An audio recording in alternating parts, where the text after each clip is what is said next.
it's loose, pop it off, and that way you can access those 4 holes.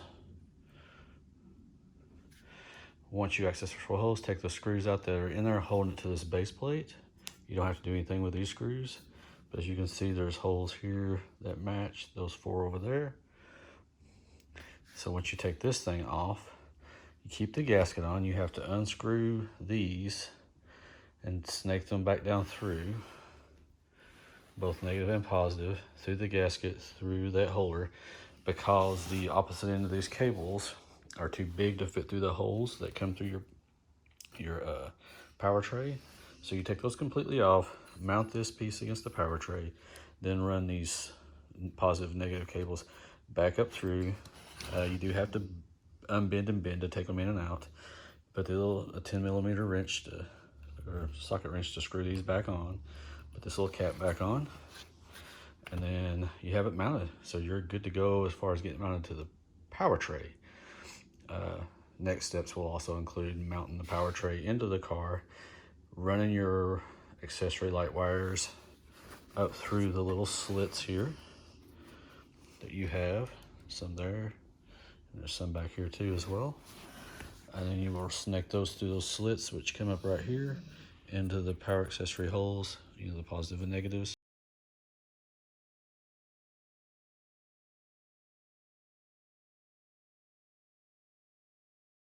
Of course, when doing this, it's always fun to have good help. It's always good to have good help waiting by if you need them. They're just so much. Real quick, you run your Ethernet cord up through the side. There's 2 plugs on this side here. You can use it in either one, either port. You just put it in right, there's a hole in this side, and it snakes out through, and this will go inside your firewall to your dash, to your touchscreen.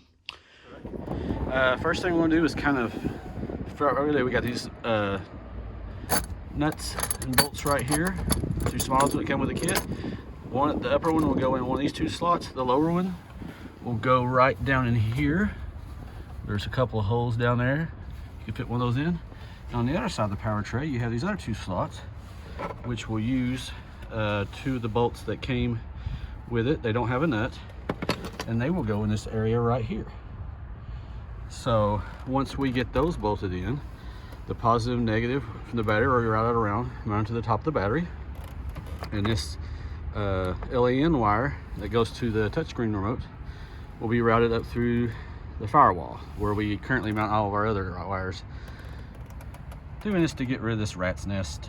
You know, ditch lights, raptor lights, and both LED bumpers, and the DRLs for the Alpha Rex and the AJ Customs fog light things. All those will be going through the new BantamX sPod. I've already even got my stickers on there so I can keep track of what goes where. I'll also be hooking up my Wii Boost, where it says Cell Boost. So, and the Victory 4x4 new bumper gets in next week, and I've got rear lights for it as well. So, just a little preview. All right, easy peasy. Let's get this going.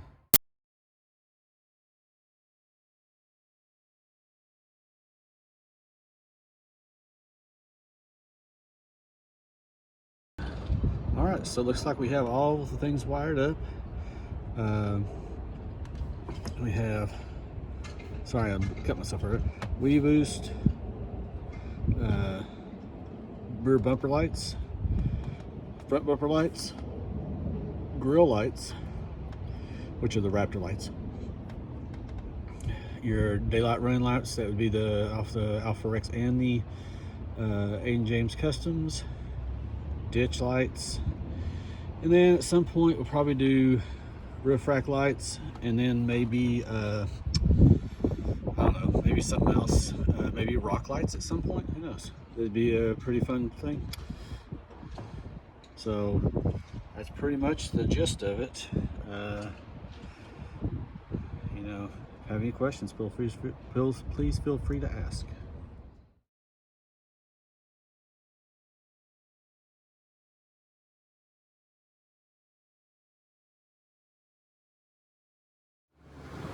For the sPod install, basically just drilled some holes in the factory blank switch pods put in there.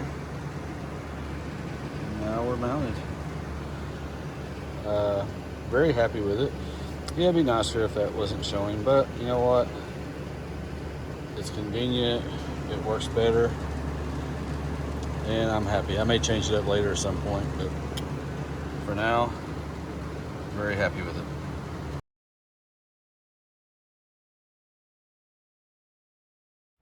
Pretty sweet. Do all the lights. I have the ditch lights turned off and the rear lights turned off. Needless to say, they're all hooked up. The DRLs from the headlights and the Adam James Customs lights, I got them wired in too. That way, if I ever want to go pitch black while I'm driving or I got my car cranked up, especially if I'm out in the camping with others and don't want to disturb anybody, I can turn those off as well. So it's pretty sweet. You know, the LED light bar from Cali Rays in the grill and the LED light bar in the bumper. Of course, Raptor lights, those come factory now. Just kidding. Might as well though.